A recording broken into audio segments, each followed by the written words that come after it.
اچھا میرے بھائیو، آج 25 مئی 2025 کو سنڈے کے دن پبلک سیشن نمبر 200 میں ہم اپنے دوسرے کرنٹ افیئر کی طرف آتے ہیں، اور وہ جو اس ویک میں 20 مئی 2025 کو نور مقدم کیس کا فائنل فیصلہ سپریم کورٹ کی طرف سے آ گیا۔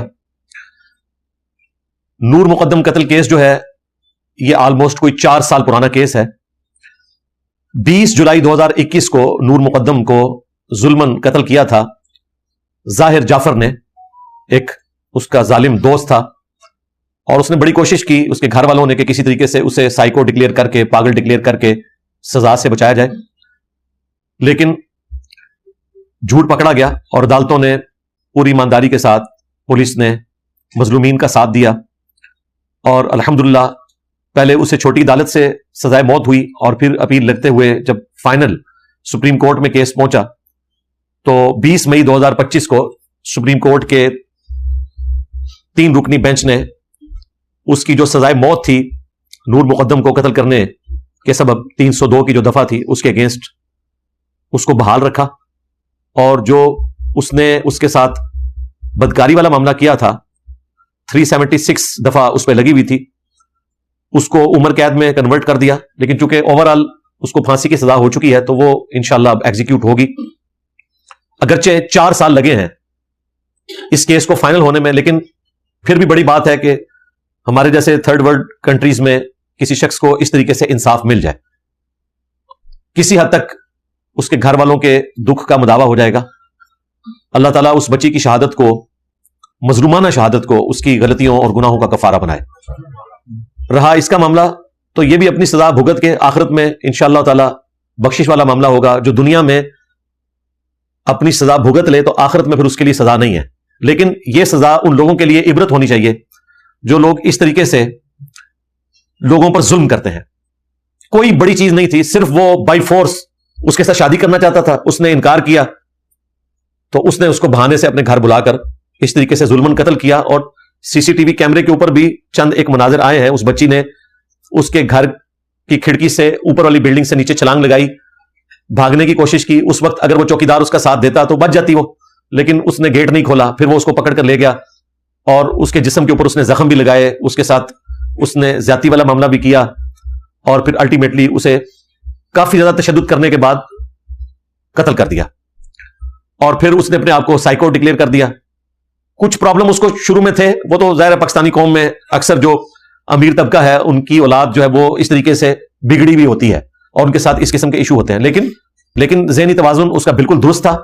اس نے اپنا غصہ نکالا اور اس طرح ایک بچی کو ناحق قتل کیا۔ امید ہے انشاءاللہ تعالیٰ یہ سزا اس کے گھر والوں کے لیے ایک صبر کا ذریعہ بنے گی کہ ان کو انصاف ملا۔ ان کے جو والد صاحب ہیں ان کا انٹرویو بھی میڈیا کے لوگوں نے لیا ہے اور وہ کافی سیٹسفائی تھے کہ میری بچی کو آج انصاف ملا۔ بچی تو اب واپس نہیں آئے گی، لیکن اس واقعے سے ہمیں درس عبرت حاصل کرنا چاہیے کہ ہم اپنے بچوں اور بچیوں کی ایکٹیویٹیز کے اوپر بھی نظر رکھا کریں۔ اسلام نے اگر سیکس ڈسپلن کی بات کی ہے، وہ اس کیس میں فالو ہوا ہوتا تو شاید یہ اتنا تکلیف دہ واقعہ ایگزیکیوٹ نہ ہوتا۔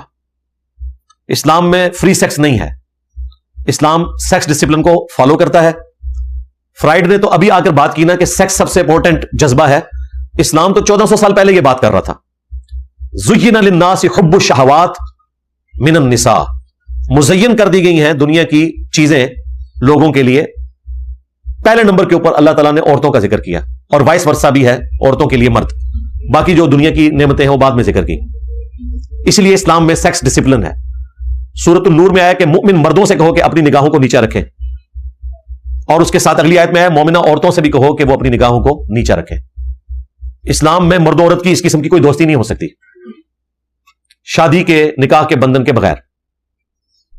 حتیٰ کہ اسی سیکس ڈسپلن کے پوائنٹ آف ویو سے نبی صلی اللہ علیہ وآلہ وسلم سے جب پوچھا گیا دیور کے بارے میں تو بخاری مسلم کے الفاظ ہیں کہ دیور موت ہے، یعنی سیکس ڈسپلن میں بھابھی اور دیور کا بھی پردہ ہے۔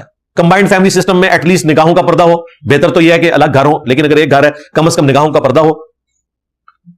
اور اس کو نبی اسلام نے مزید بریف کیا اس حدیث میں جو جامعہ ترمذی میں اور سنن نسائی الکبریٰ میں ہے کہ جہاں 2 اجنبی مرد و عورت ہوتے ہیں، تیسرا ان میں شیطان ہوتا ہے، تو شیطان ظاہر ہے پھر اس طرح کی ایکٹیویٹی پرفارم کرتا ہے۔ بس اوقات یہ چیز لو میرج تک جاتی ہے، چلیں وہ تو ایک پازیٹیو چیز ہے اگر ہو جائے، لیکن اکثر اوقات اس کا رزلٹ غلط ہی نکلتا ہے اور وہ شادی اور نکاح کے بندھن کے بغیر ہی دوستی چلتی ہے اور پھر وہ دوستی دشمنی میں بھی بدلتی ہے اور پھر قتل و غارت تک معاملہ بھی آ جاتا ہے. اور بسا اوقات جب اس طریقے سے کوئی بچی بھاگ کر شادی کرتی ہے تو پھر غیرت کے نام کے اوپر بھی قتل والا سلسلہ ہو جاتا ہے اور اس طرح معاشرے کے اندر ایک انارکی پھیلتی ہے. اگر سیکس ڈسپلن کو فالو کیا جائے تو ایسے معاملات نہ ہو. ان تمام چیزوں کے باوجود ہم اس طرح کے فنیٹک نہیں ہیں, نہ تنگ نظر لوگ ہیں کہ ہم یہ کہیں کہ وہ بچی اس لیے مظلوماً قتل کر دی گئی کہ اس نے ایک نامحرم لڑکے کے ساتھ دوستی رکھی ہوئی تھی. وہ جرم اتنا ہی تھا, اس کی سزا یہ نہیں تھی کہ اس سے اس کی زندگی چھین لی جاتی. میں اس ایکسٹریم پہ بھی نہیں جاتا. جس طرح یہاں پر ہمارا مذہبی طبقہ کہتا ہے کہ جب عورتیں بے پردہ نکلیں گی, وہ لباس اس طرح کا پہنیں گی تو پھر مرد جو ہیں وہ برائی والا معاملہ کریں گے ان کے ساتھ, یہ کوئی ایکسکیوز نہیں ہے. مردوں کو حکم ہے کہ انہوں نے اپنی نگاہوں کو نیچا رکھنا ہے. یورپ امریکہ میں قانون کی حکمرانی ہے, وہاں کوئی مرد کسی عورت کو اس طرح دیکھ بھی نہیں سکتا, یہ بھی ہراسمنٹ میں آتا ہے. وہاں تو عورتیں اسکرٹ میں پھرتی ہیں, اس کے باوجود آپ کو اس قسم کے واقعات نہیں ملیں گے. ہاں چھپ چھپا کے بالرضا والا معاملہ الگ, لیکن چونکہ قانون کی حکمرانی ہے کوئی سوچ بھی نہیں سکتا. اور یہاں آپ دیکھیں کہ سزا بھی ملی تو 4 سال کے بعد خوشائند ہے, 4 سال بعد بھی مل گئی. لیکن اسلام کے پوائنٹ آف ویو سے ابھی بھی یہ پرفیکٹ سزا نہیں ہے. آپ سوچ رہے ہوں گے کہ ایک شخص سے آپ زندگی چھین رہے ہیں, اسے پھانسی کی سزا ہوگی ہے جو ایگزیکیوٹ بھی ہو جائے گی. یہ سزا کیوں پرفیکٹ نہیں ہے؟ یہ اس لیے پرفیکٹ نہیں ہے کہ جس تکلیف سے اس نے اس بچی کو گزارا وہ تمام تکلیف اس کے اوپر ڈالنی ہوگی. سورۃ المائدہ میں آیا ہے, جان کے بدلے جان, آنکھ کے بدلے آنکھ, ناک کے بدلے ناک, کان کے بدلے کان, دانت کے بدلے دانت. یعنی ہر تکلیف دی جانے والی چیز وہ ریپیٹ کی جائے گی اس ظالم کے اوپر. اگر دانت توڑا ہے تو اس کا بھی دانت توڑا جائے گا, اگر کان کاٹا ہے تو اس کا بھی کان کاٹا جائے گا, آنکھ نکالی ہے تو اس کی بھی آنکھ نکالی جائے گی. اور پھر آیا ہر زخم کے بدلے اسی لیول کا زخم. یعنی اگر کسی نے کسی کو تکلیف دے دے کر قتل کیا, اسی پیٹرن کے اوپر اس کو قتل کیا جائے گا تو بدلہ ہوگا. اور نبی اسلام نے اسے پریکٹیکلی ایگزیکیوٹ کیا ہے خود اپنے کیس میں.